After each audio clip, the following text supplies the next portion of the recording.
Je peux vous appeler maître, monsieur Pastor? Je dis toujours qu'il n'y a pas de maître et que nous sommes tous des apprentis. Et jusqu'à la fin, nous sommes des apprentis. Parce que dans la peinture, il y a une évolution constante. Et on n'est jamais satisfait de ce que l'on fait. Ça présenterait plus d'intérêt si on était complètement satisfait. Parce qu'il n'y aurait pas de progression possible. Vous avez commencé à quel âge de peindre? Oh là là. Mon père peignait déjà. À 7 ans, il me laissait sa palette et je barbouillais, disons. Mais à 15 ans, j'ai eu un prix assez conséquent et ça m'a permis de faire une relation avec un peintre célèbre, prix de Rome, qui m'a fait beaucoup travailler, qui m'a permis de voir ce que c'était vraiment la peinture et toutes les difficultés qu'il y avait pour réaliser ce qu'on appelle une œuvre d'art, parce que c'est pas simple. Vous pouvez m'expliquer, parce que bon, je suis candide. Une œuvre d'art, eh bien, une œuvre d'art, c'est à la fois, bon, vous avez vu, je suis très figuratif, mais en même temps, il faut qu'il y ait un sentiment qui sorte de la toile. Et il avait l'habitude, ce monsieur Lagarrigue, qu'on appelait monsieur Georges, il avait l'habitude de dire, il faut que tu te régales quand tu peins. Si un jour tu peins sans plaisir, tu le laisses tomber, tu vas promener. Parce que le plaisir que tu auras pris sur la toile, il va ressortir. Forcément, à un moment donné, quand on va regarder la toile, ce plaisir que tu as pris, il va rejaillir sur la personne qui observera. Dites-moi, Oui. là dans l'exposition, aujourd'hui, pour toute cette semaine, on voit des magnifiques tableaux sur Venise. Oui. Ça vous a beaucoup marqué, Venise? C'est incontournable pour un peintre à Venise. J'y suis allé 5 fois à Venise, avec des séjours plus ou moins longs. Mais c'est vraiment merveilleux. Puis il y a une somme artistique à Venise énorme. Je ne sais pas s'il y a une ville, même Paris, qui est très cotée, qui a beaucoup comment dire, d'infrastructures artistiques, n'a pas la somme artistique de Venise. Même les façades extérieures à Venise sont en mosaïque. C'est énorme, bon, c'est incontournable. On a les yeux partout, toujours pleins de choses magnifiques. Le déclic, c'était quand pour Venise? Le déclic, lui, d'y aller... Dès la première fois. La première fois que je suis allé à Venise, c'était en 1968. Non, c'était hier. C'était pour vous dire qu'il y a un moment que je travaille sur Venise. D'accord. En 68, c'est vrai. La meilleure période pour Venise, c'est le carnaval, c'est l'automne, pour les couleurs? Toutes les périodes sont bonnes. J'y suis allé en hiver, j'y suis allé en plein été, j'y suis allé au carnaval, donc en hiver. Et d'ailleurs, vous voyez, j'ai une toile où il neige sur Saint-Marc, ça s'appelle. Ouais. Et c'est forcément pendant le carnaval, parce qu'en février, ça arrive qu'il neige à Venise. Ça donne un charme supplémentaire à la ville. Les expositions. Oui. On va parler des expositions maintenant. Oui. Vous avez exposé dans quelques grandes villes de notre région. Un peu partout, Strasbourg, Paris, Bruxelles, en Allemagne, en Amérique. Ah, justement, parce que je fais le rôle du candide. Donc, moi, je voudrais bien que vous disiez les villes où vous êtes passé pour que les gens se rendent compte. Vers mes villages, dans ce que vous faites. J'ai travaillé avec des galeries. C'était l'époque où je travaillais avec des galeries. Aujourd'hui, j'avais des agents qui prenaient, qui amenaient un peu partout. Qui prenaient surtout pour eux, non? Non. Je ne suis pas contre les galeries, oui. Même si les pourcentages sont élevés. Si elles jouent bien leur rôle, c'est intéressant, c'est bien pour l'artiste. Ils sont promotionnés, c'est ce qu'elles doivent faire, elles doivent promotionner les artistes. Mais aujourd'hui, je le prends un peu plus en dilettante et je ne veux plus travailler avec les galeries. Je m'amuse un peu, je viens dans les salons. Vous voyez, je remercie Dany qui m'a pris comme invité d'honneur. Je suis très flatté parce que je sais que c'est un très bon salon. Oui. Et ma foi, ça me plaît, je rencontre des gens et je parle comme je le fais aujourd'hui. C'est très intéressant. Vous parlez de rencontres. Oui. Il y a eu des rencontres exceptionnelles dans les déplacements que vous avez fait dans les galeries du monde entier. Aux États-Unis ou... Oui, non, mais j'y allais même pas aux États-Unis. Hein. C'est formidable. J'y allais en touriste, mais c'était un agent qui me portait l'étoile, et moi, bon, j'ai encaissé, si vous voulez. Oui, mais bon, ça se vous regarde, ça discrètement. Non, mais des rencontres personnelles avec des artistes, bien sûr. Et surtout des gens qui ont compris vos toiles. Parce qu'il y en a beaucoup qui achètent des toiles qui ne comprennent rien, parce que c'est... Oh, non, je ne crois pas, ça. Même si, je vais vous expliquer une chose. Un jour, il y a une dame qui m'a dit, oh là, vos chevaux, je les aime pas. Vous avez vu que je peins pas assez souvent des chevaux. Je les aime pas parce que j'ai l'impression qu'ils vont m'agresser, ils me viennent vers moi. J'ai dit, merci madame, c'est un compliment. Parce que ça vous a procuré une émotion. Oui. Donc c'est bon, c'est ça qu'il faut. Il faut qu'il y ait de l'émotion. C'est une bonne chose, voilà. Ça, écoutez, c'est toujours merveilleux, c'est un plaisir de vous écouter parce que vous n'êtes pas quelqu'un qui aime trop peut-être bavarder, mais je pense que si en grattant un petit peu, vous allez nous faire découvrir et faire entendre des choses, voilà, qu'on aimerait bien entendre. Quelque chose dont vous avez été, comment dire, le témoin et que vous n'avez jamais parlé par pudeur sur la peinture. Allez. Il faut que je cherche dans mes vieux souvenirs. Alors vous pensez bien qu'à mon âge, j'ai plein de vous êtes jeune, monsieur. Vous êtes jeune, monsieur. Un jour, j'étais invité d'honneur à Verrières-le-Buisson, c'est près de Paris, ça. Et non, mais c'est une anecdote. Oui. Je veux dire qu'il n'y a rien de très sensationnel.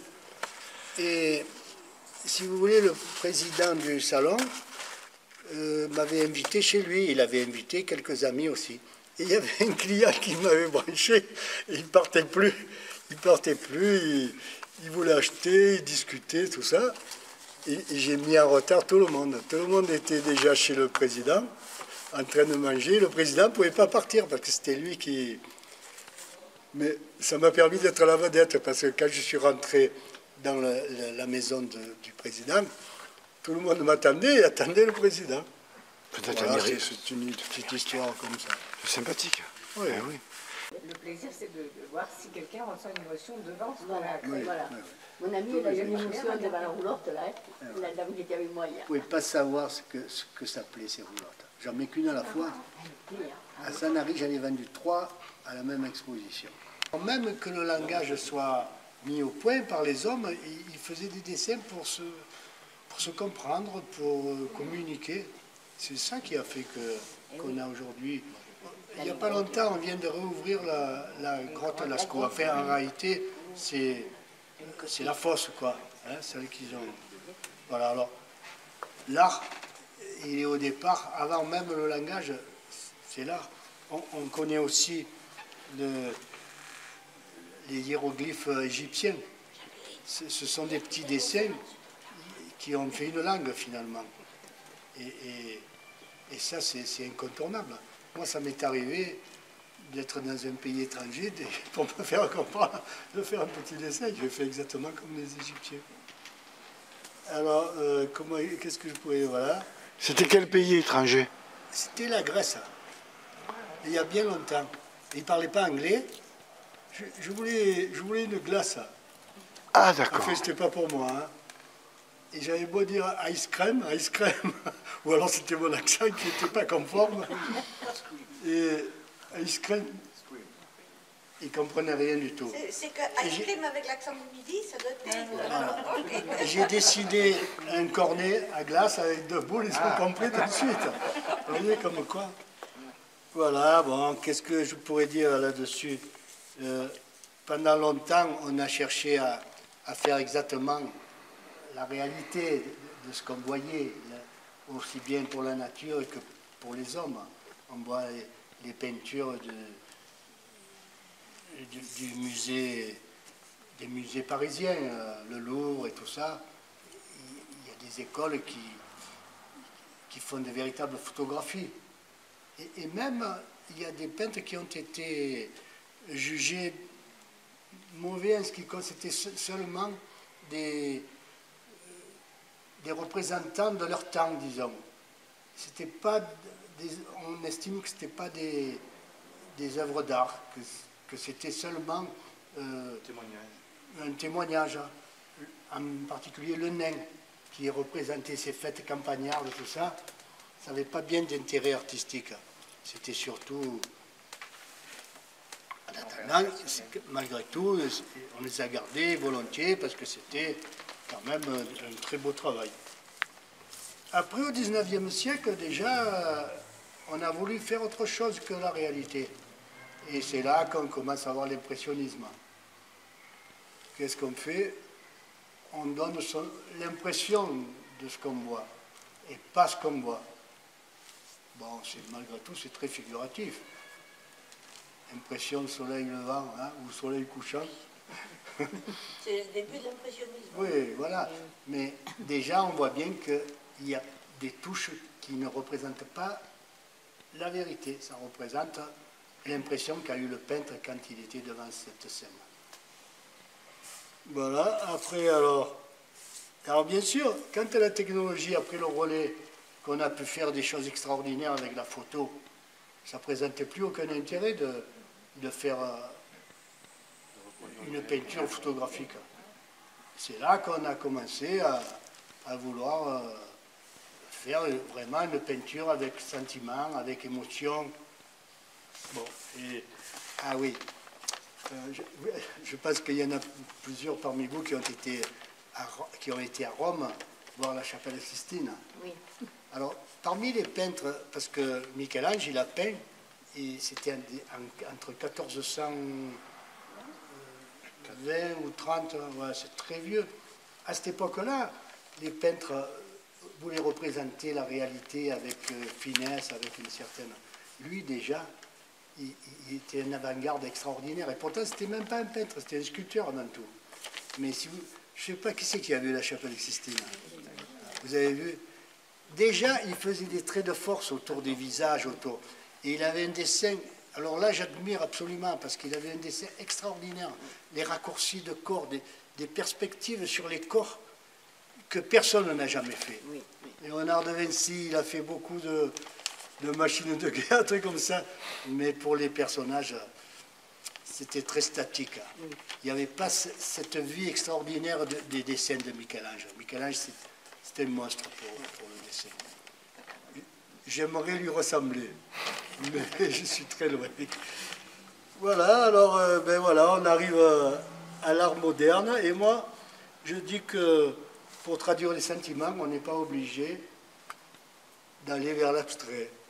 La figuration, elle peut encore nous procurer beaucoup de sentiments. C'est sûr que vous allez dire, et c'est pas lui qui va dire le contraire, parce qu'il fait une peinture figurative, mais enfin, c'est une peinture figurative très enlevée, très spontanée. Et il n'y a que comme ça qu'on peut avoir un ressenti. Et alors je vais répéter ce que j'ai dit tout à l'heure. Mon maître disait, tu dois te régaler devant la toile, tu dois prendre du plaisir à peindre. Et tout le plaisir que tu auras pris à peindre, il va rejaillir quand on va regarder la toile. Quand je ne prends pas de plaisir et que je fais un truc minable, parce que j'en fais bien sûr, il faut détruire. Il ne faut pas s'amuser à montrer les choses qui ne sont pas bien. On détruit, on recommence. Il y a plein de peintres qui ont recommencé et recommencé de nouveau. Van Gogh, 50 fois le même bouquet de tournesol. Oui, les iris aussi, il en a fait plusieurs. Mais voilà, il devait estimer que ce n'était pas bon puisqu'il recommençait. Voilà. Alors, et moi, comment je suis venu à la peinture alors?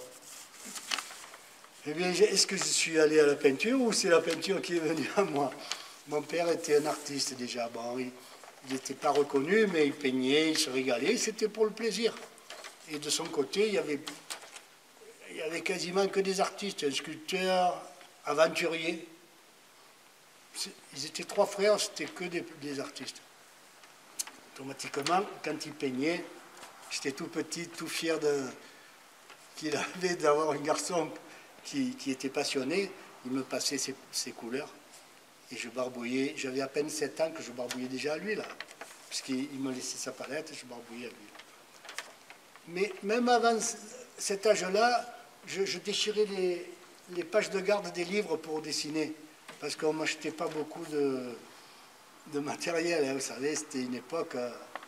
je suis né il y a bien longtemps, mais c'était une époque pas très favorable, disons. Et alors, à 15 ans, j'ai eu la médaille du Conseil général des Bouches-du-Rhône dans un concours de peinture à Marseille. Et là, il y avait un prix de Rome, Georges Lagarrigue, qui m'a fait appeler parce que c'était passé sur le journal et qui était étonné que je sois presque voisin avec lui et qu'il ne me connaisse pas. C'était normal à 15 ans. Hein. Et alors j'ai travaillé avec lui pendant des années, jusqu'à 20 ans. C'était un monsieur qui était déjà assez âgé, qui faisait des choses magnifiques, plus académiques que tout ce que je fais aujourd'hui. Beaucoup de portraits, de personnages. C'est pour ça que j'aime faire des personnages, parce qu'il y a de la difficulté. C'est ça, peindre. Si on peint sans problème, je ne vois pas où est l'intérêt. Et donc, voilà, lui, il m'a fait ébaucher même de ses toiles quelquefois. C'était assez formidable d'avoir... Il me confiait la toile, je dessinais, et il me recommandait surtout, ne te presse pas, ne te languis pas de peindre. Mets bien en place tout ce qu'il faut avant d'attaquer la peinture, parce que sinon ça sera une mauvaise toile. Quand j'arrivais, il me disait, ah, c'est bien. Parce que je ne faisais pas le tableau complet quand c'était pour lui. Il me recommandait de couvrir la toile et de ne pas faire d'ensoleillement, si vous voulez, sur la toile, sur le sujet. Il me disait, c'est bien. Et puis après, il commençait à dire, mais tu vois, là, ça ne va pas. Et ça devrait être comme ceci, et ça comme ceci. C'était très bénéfique, bien sûr. Mais à la fin, il n'y avait pas grand-chose de bon.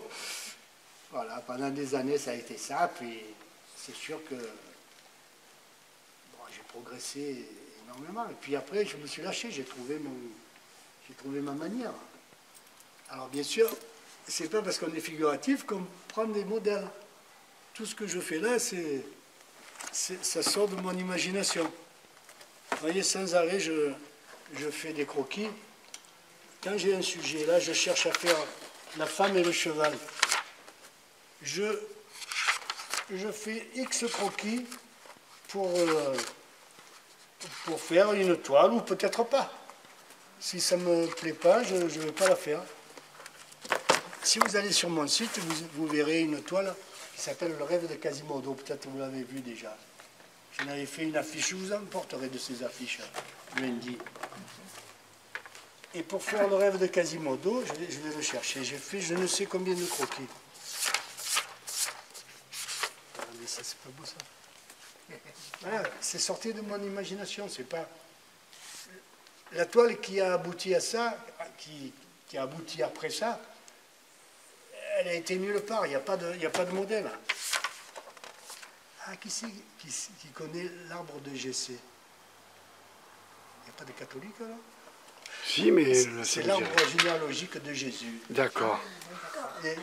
Et alors, c'est pas du tout ça.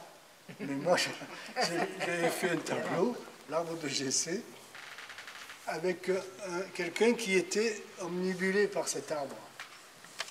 Parce que, disons que c'était un innocent, en définitive. L'arbre de Jessé, c'est la lignée de la Vierge, David, etc.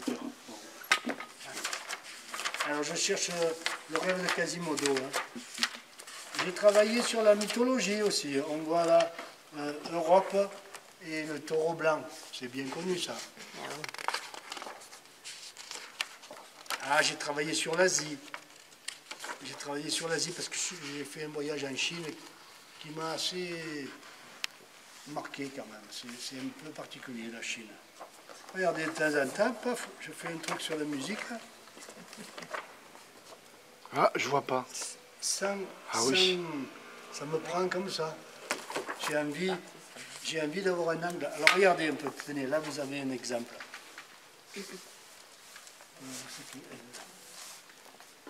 Ah, voilà, oui. Mais il est complètement différent. Différente, voilà. Il y en a eu plusieurs de croquis pour faire ça. Vous comprenez? Pas de modèle. Avoir un modèle, ça veut dire qu'on reproduit. Ah, un des croquis du rêve de Quasimodo. Ça va vite, hein, ça va très vite. Attendez, non mais... Je mettrai la pause sur image. Voilà. On va y en avoir plus tard. Il doit y en avoir d'autres. Hein. Un autre croquis du rêve de Quasimodo. Bien, oui. Et l'arbre de GC une autre fois. Il est très taquin. Alors, je vais tourner comme ça, mais je n'arrive pas bien à voir. Là. Nous Encore aussi. le rêve de Quasimodo. Narcisse et Écho, c'est la mythologie. Alors, il n'y a aucune toile qui ressemble à ça, pourtant ça a été peint. Mais je vais voir, je fais le contraire, je vais voir sur Internet pour voir ce qui s'est fait et faire autre chose. Voilà, sinon, voilà, vous voyez. Encore une version. Ah, le rêve de Quasimodo. Et la toile, elle est encore différente. Alors après, qu'est-ce que je fais? Je prends ma toile, j'attaque avec une brosse, parce que c'est une peinture au couteau, mais j'attaque à la brosse malgré tout. Et je fais mon dessin, comme ça. Je mets un peu des valeurs. Si, lorsque ça me plaît, on dit qu'il faut que ce soit spontané, ne pas réfléchir. Non, il faut quand même réfléchir. Pour avoir une harmonie de couleurs, il faut absolument dire je vais faire ceci là. Vous voyez, un peu dans les ocres. Et les complémentaires des ocres, ce sont des gris bleus. Donc, je fais des jus comme ça derrière. Hop, je laisse très peu sécher, une journée à peine. Le lendemain, je reprends au couteau. Et alors là, j'en vois. Alors là, c'est le régal, là, c'est le grand plaisir. Regardez ces touches. Ça, c'est une merveille de pouvoir faire ça. Et alors là, regardez ça, les couches que j'y ai mis. Ah oui, ces derniers temps, j'ai eu l'idée de faire quelques collages avec des partitions qui viennent de l'Opéra de Marseille. Des vieilles partitions qui allaient être jetées. Je m'en suis servi pour donner un effet un peu spécial, en choisissant un peu ce qui se passait. Regardez la valse des regrets, ils appellent là. Bon, voilà, il y a plein de choses. Il y a des choses marrantes. Si on détaille, les gens passent trop vite devant les toiles. Si on détaille, il y a même des chansons avec les paroles. Alors oui, j'ai choisi des choses complètement farfelues, mais en fait, moi je trouve que c'est bien. Alors toujours, bien sûr, ces jus transparents qui donnent des transparences très harmonieuses avec le reste de... Vous voyez, là il y a des ocres et à côté il y a des bleus. Ça c'est intéressant. Ah, et celle-là de toi, alors, allez. Ça, c'est marrant. Celle-là, voilà, il a suffi qu'on parle du carnaval pour que j'ai envie de... J'y suis allé à Venise pendant le carnaval. On est ébloui de tout ce qui se passe, de tout. Et voilà, j'ai jamais vu cette scène, si vous voulez. Hein. J'ai vu des masques, des arlequins, des choses comme ça. Mais ensemble, comme ça, avec un Pierrot derrière, et puis une perspective sur les gens qui étaient sur la place Saint-Marc, bon, il a fallu que je mette tout ça en ordre. Et un petit clin d'œil, parce que vous savez que la basilique Saint-Marc comporte un quadrige de chevaux. Certainement, vous avez été à Venise. Oui, oui. Et un petit clin d'œil, j'ai quand même voulu représenter les chevaux en fond comme ça. Est-ce que vous avez des questions? Le papier, il est collé avec quel colle? Spécial ou c'est une formule? Colle à bois. Colle à bois. Seulement, il faut la coller sur l'enduit d'origine, pas sur la peinture. Donc il est directement sur la toile, après la peinture est par-dessus. Voilà. Il n'y a pas de... Voilà. Et je vernis. Je vernis toujours. À la fin, je vernis. Ça protège et ça donne une brillance homogène. Ça unifie tout. Voilà. Voilà, que dire de plus? Bon. Voilà, je n'ai pas un sujet de prédilection. Je fais ce qui me passe par la tête. Est-ce que parfois pas le maître. sujet s'impose à vous spontanément? Complètement, c'est vrai. Parce que, voilà, il y a des gens qui font toujours les mêmes sujets. Non, je peux faire le même sujet plusieurs fois, jamais de la même façon. Comme la rivalité des chevaux, j'en ai fait plein. Là. Ah oui, Parce que j'ai beaucoup exposé en Camargue. Et là-bas, ça plaît beaucoup, puis ça me plaît à moi parce que c'est dynamique. On voit ces chevaux qui se battent comme ça. Je n'ai jamais vu se battre des chevaux. Mais dans ma tête, je les ai vus se battre. Voilà. Bonsoir, monsieur. Bonsoir, monsieur. C'est pas fini, mais c'est un peu juste. Voilà. Alors, est-ce qu'il y a d'autres questions? Est-ce que vous avez des sujets de prédilection? Oui, la Camargue. La Camargue. C'est marqué sur mon site d'ailleurs. J'adore la Camargue. La Camargue, c'est tout en même temps. C'est un pays plat. Et puis, il y a les arènes des Saintes-Maries de la Mer. Dernièrement, il y a eu le pèlerinage des Gitans. C'est merveilleux, c'est plein de musiciens. Il y a les taureaux noirs, les chevaux blancs. Flamand rose. Les flamants roses. Il y a tout. Il y a tout. Sincèrement, je veux dire, c'est un sujet immense. C'est très beau. Regardez, ces plumées qui sont courbées par le vent. Parce que, bien sûr, la vallée du Rhône, le Mistral, il descend, il n'y a rien qui l'arrête. Et donc, on a toujours plus ou moins de Mistral. C'est merveilleux, ça donne un mouvement à des choses qui n'en ont pas, comme les roseaux, les plumées, les choses comme ça. À force d'aller en Camargue, là c'est une petite histoire, je me suis fait des amis là-bas, clients, amis. Et à un moment donné, je logeais, pendant mon expo, je logeais dans une cabane de gardien. Une vraie cabane de gardien, avec le toit en chaume. C'est pas la chaume, c'est la seigne, ils appellent ça. C'est un roseau tout petit. Et j'étais persuadé que, parce qu'il y avait un faux plafond dedans, j'étais persuadé que en dessous de ça, il devait y avoir une tôle quelconque, qu'ils n'allaient pas simplement. Alors c'est très étanche à l'eau, mais c'est pas étanche au vent. Et j'ai eu l'occasion d'avoir un grand mistral dans ma cabane, on sentait le courant d'air. En pleine nuit dans le lit, on sentait le courant d'air dans la cabane. C'était formidable. Voilà. Des expériences. Voilà, ça c'était vraiment... Est-ce que vous très peignez spécial. parfois sur nature? Oui. Oui. Alors justement, prochainement, là, en juillet, je vais aller faire une exposition à Saint-Étienne-de-Fontbellon.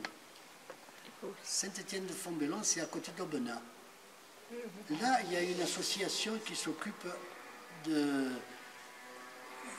milite pour les greffes de moelle osseuse, bénéfique pour les comment ça s'appelle cette maladie du sang? Glycémie. Et pendant des années, ils faisaient une fête dont le bénéfice allait donc à cette association. Et j'allais peindre une toile sur place qui faisait l'ôter, un peu comme on a fait là. Et tout ce que ça rapportait, ça allait à l'association. Et maintenant, ils me rappellent, ils la font plus cette fête. Mais ils me rappellent parce qu'il faut une exposition, un salon, un peu comme ça. Il y a 3-4 peintres, pas plus. Hein. Et je vais y aller donc en juillet. Et après, bien sûr, comme tout le monde, je suis allé de temps en temps sur place. J'ai participé aussi aux rencontres de Maubourguet. Maubourguet, c'est près de Tarbes. Et c'est Glavany, le ministre, qui avait lancé ça. La nuit, on arrive le vendredi au matin, le vendredi dans la nuit, on fait une toile. Alors là, on est plein de peintres. Là, vous rencontrez tous les peintres un peu du moment. On fait une toile, sans rien sous les yeux. Là, c'est exactement comme ça, quoi. Et le dimanche, alors après, c'est la fête. Ce sont des gens qui aiment bien faire la fête. Et le dimanche soir, il y a une vente aux enchères dont les bénéfices iront à des œuvres locales, disons, hein, pour les collèges, pour les choses comme ça. Enfin, il y a plusieurs comment dire, associations qui bénéficient de la vente. Oui, toujours, bien sûr. Qu'est-ce que je vais faire dans ma vie? Je vais continuer à peindre. Je ne dirais pas que je sais faire que ça, parce que j'ai fait plein d'autres choses. Mais c'est mon plaisir, c'est ma passion. C'est beau. C'est beau. Merci, mais de toute façon, je ne pourrais pas faire autre chose. C'est agréable à regarder. Je suis inquiet que si un jour je ne pouvais plus peindre, ce ne serait même pas la peine de vivre. Ça a été le problème de Bernard Buffet, je pense. il a dû voir arriver le moment où... Oui, avec sa maladie, il ne pouvait plus rien faire. Voilà. Et je suis très optimiste, je ne Ah vois oui, pas quand pourquoi même, je m'arrêterai de Il y a de peindre. nombreuses années. Renoir, il peignait, il avait des douleurs, il avait les mains Renoir, oui, déformées. oui, il se faisait attacher les pinceaux. Oui, je commence à voir les articulations qui gonflent, vous voyez, moi aussi, mais bon, Il y a encore de la marge. je passe. Vous pouvez peindre. Vous êtes encore jeune. Vous mettez en condition pour peindre, il y a une condition particulière. Moi, Oui, oui, oui, maître. qu'on me laisse en paix. Je dis, alors, bien sûr, je suis comme tous les pères de famille ou maris en couple. À midi et demi, c'est l'heure, tu veux manger ça. Alors je l'ai bien averti, ma femme, je ne peux pas quitter d'un coup un travail. Il faut que tu viennes me voir pour me dire que c'est le moment, mais il faudra attendre. Peut-être que je vais venir Et dans vous 5 savez que minutes, 10 la minutes, cuisine n'attend pas. un quart d'heure. La cuisine n'attend pas plus que Tant pour que pis. ce soit Je bon. mangerai froid, ou puis il y a les micro-ondes C'est maintenant. dommage, c'est dommage. Mais non, on ne peut pas lâcher une toile. À certains moments, on peut la lâcher à certains moments, mais pas à d'autres. Il faut absolument que... Quand on voit derrière vous le résultat, on comprend. Et oui, Ben oui, vaut mieux manger froid et avoir un très très beau résultat. Ben oui, pour une fois. Ah oui. je ne suis pas complètement satisfait, mais enfin, je commence un peu à faire des toiles. Vous n'êtes pas trop satisfait. Vous n'êtes pas trop satisfait. Alors s'il y en a une ou deux, vous voulez vous débarrasser, on le met à la maison. Je sais bien, il y en a plein de gens qui me demandent où tu On les est prêt à jettes. vous soulager de quelques Quand je tableaux. raconte que je jette parce que ça ne me plaît pas, Non. Ah, mais il fait comme les grands les gens me artistes. disent, mais où tu veux les jeter? Tous les peintres ont fait ça. Les grands peintres ont tous fait ça. Oui, mais aujourd'hui encore. Oui, c'est ça. Joanne, il le disait, je dois en jeter 10% à peu près. Joanne. Ah oui, Joanne, oui. Et bien d'autres. Et moi, comme les autres, hein. Ça ne me plaît pas. Mais c'est bien, oui. Alors, ma femme, j'ai l'impression qu'elle les cache quand même. Elle doit se dire, quand il va mourir, je... Oh, oh, oh. Voilà. Je ne sais pas si je vous ai tout dit, ou si vous avez encore des zones d'ombre, comme sur les toiles. Question de temps. Mettez-vous beaucoup de temps pour faire une toile? Quand vous peignez vite? Vous savez ce qu'il avait dit, Picasso? Non. On lui demandait combien de temps vous avez mis pour faire ça. 65 ans ou 60 ans, il avait dit. Je pourrais dire ça. Parce que pour arriver à un résultat comme ça, il faut beaucoup de temps. Il y a la Il faut- maîtrise derrière. Voilà, voilà. Mais devant la toile, c'est assez vite fait quand même. Il faut que ce soit vite fait. Sinon, vous tombez dans le pinaillage. Et ça, c'est pas du tout le genre de toile. Hein. Regardez, ça a l'air très abouti, ça. Mais regardez, c'est fait de quelques touches seulement. Et c'est ça qui est bon. Il faut que ce soit fait de quelques touches. Regardez ça. C'est complètement... Hein? Vous peignez uniquement au couteau ou au pinceau? Non, non, non, non, non, non, il y a des jus clairs là, des transparences. Là, c'est des jus de sous-couche qui sont très clairs. Même, je ne peux même pas le mettre à la verticale à la toile, il faut que je la mette à l'horizontale. Et après, le lendemain, déjà, ça a commencé à cailler, alors là, je peux taper dessus. Mais il y a une préparation, il y a une épaisseur quand même, il y a un vaisseau dessus. Non, c'est directement, on voit là, je n'ai pas vu de près. Non, non, je peux faire une couche d'acrylique pour qu'il y ait un meilleur accrochage. Mais sinon, je fais ce jus là, qui est à l'essence de tréventine et mélangé à de l'huile, et la couleur. Hein, je mélange. Voilà. Et ça, regardez comme c'est beau. Ça, ce sont des projections. Ça me plaît beaucoup. Je l'ai fait aussi lorsque, voilà, certaines fois avec des chevaux qui couraient dans le marais. Et il y a plein de projections. C'est vraiment magnifique. Mais bon, il faut les faire d'une certaine façon aussi. Parce que les gouttelettes d'eau, certaines sont éclairées et d'autres sont à l'ombre. Si on veut arriver à obtenir quelque chose de réaliste, un peu, il faut absolument les mettre correctement. Voilà, c'est le même sujet, vous avez vu? C'est le même sujet que le grand là. Mais vu d'une autre façon. Et toujours sans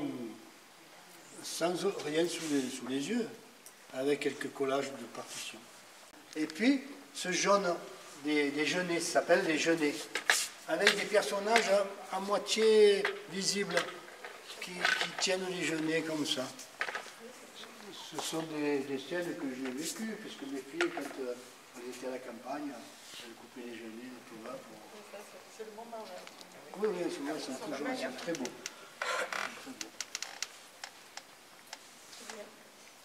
Genêt assez dit. Oui, celui-là encore plus que les autres. Oui, même s'il y a des parties des aplats, c'est fait au couteau. Qu'est-ce qui bouge? Quel va être mon prochain sujet? Oui. La femme et le cheval, je pense. La danse aussi, ça a été une grande période. Là, je pense que vous allez prévoir plusieurs tableaux. D'ailleurs, Pour sur la chaque femme sujet. et le cheval, oui. Ah oui. Et j'ai commencé à travailler avec ça. D'ailleurs, j'ai commencé déjà. J'ai commencé sur les toiles. Et je vais faire beaucoup de toiles verticales parce que, bon, j'ai un projet, je ne vous le dis pas parce que c'est pas sûr que ça se fasse. Hein, mais je vais faire beaucoup de toiles verticales comme ça. Vous voyez, on peut avoir des choses comme ça.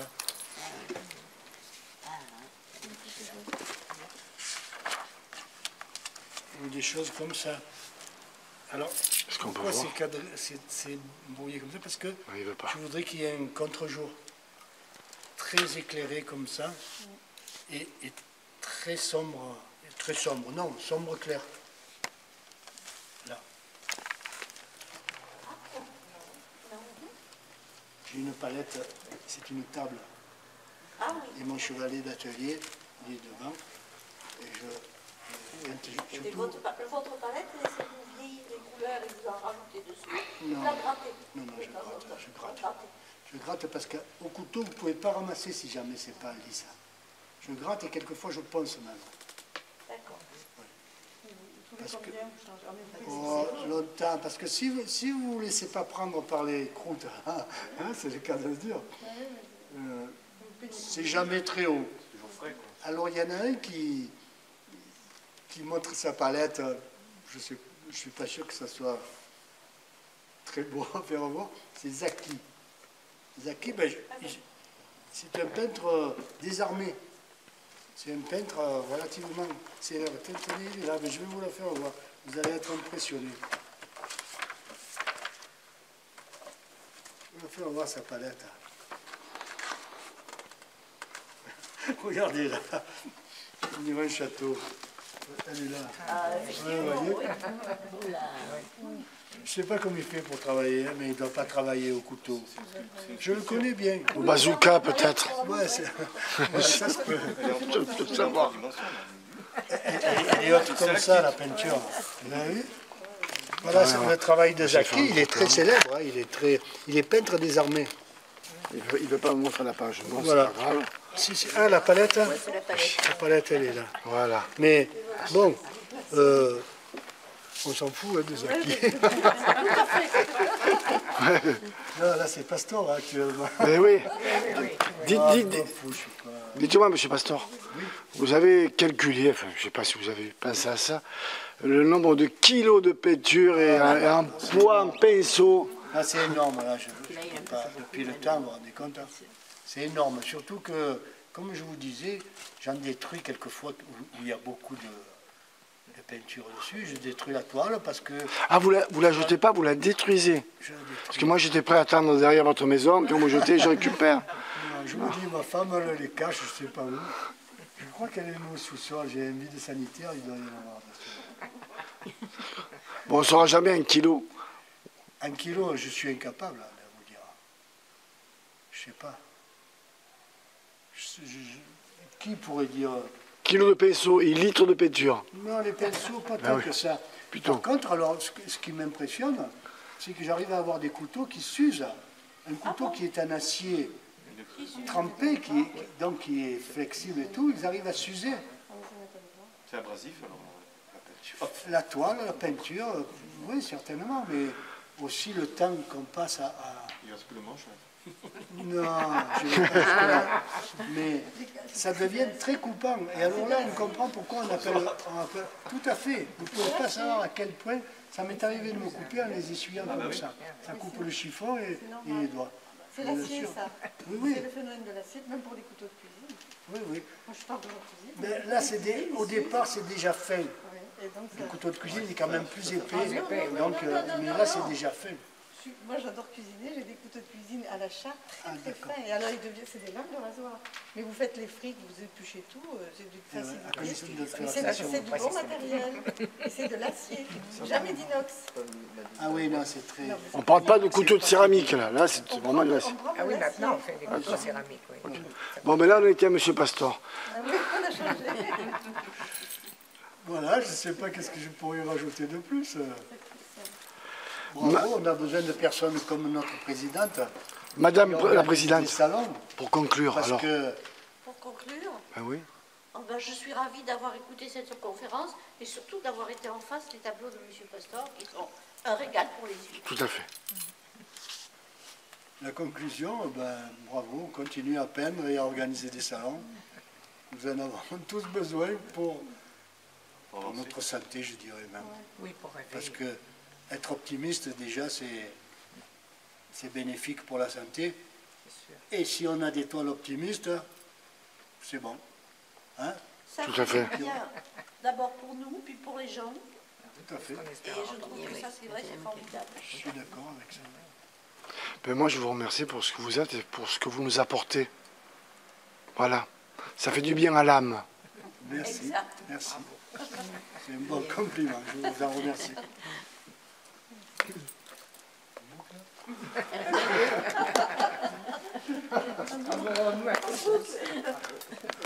Vous connaissez Lorjou? C'est un peintre contemporain qui est décédé aujourd'hui. Il est mort en 86, je crois. Lorjou, il disait, il y a des gens qui font de l'abstrait là. Non.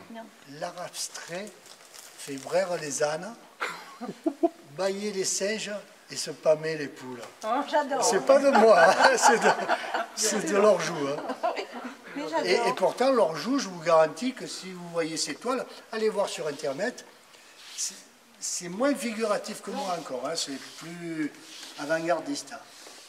Mais malgré tout, ça reste figuratif. Et il disait ça de l'art abstrait. Bernard Buffet n'a jamais voulu faire d'art abstrait.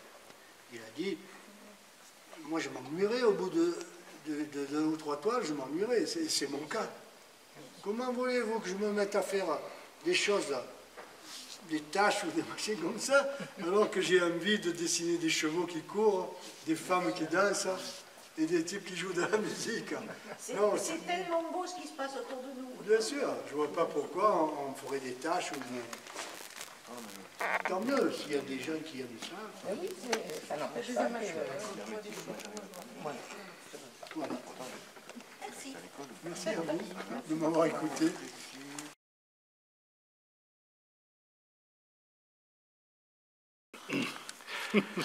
On peut vous appeler maître, Monsieur Frisa? Non, je vous aime pas, Monsieur Frisa, surtout. Ah, excusez-moi, ça c'est vidéo gag. Ça c'est vidéo gag. Ça c'est un vidéo gag. Ça c'est un Non, gag. c'est pas que- Ça c'est un gag, je sais pas pourquoi. Ça me dérangerait pas, mais c'est pas la vérité. Il n'y a pas que moi qui dis des bêtises. C'est vrai que c'est vrai que c'était une interview, une conférence qui m'a énormément marqué, qui m'a beaucoup plu. Et depuis, je ne pense qu'à Monsieur Frisa. Excusez-moi.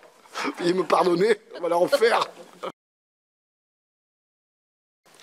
C'était même pas un vernissage, c'était une réunion de peintres.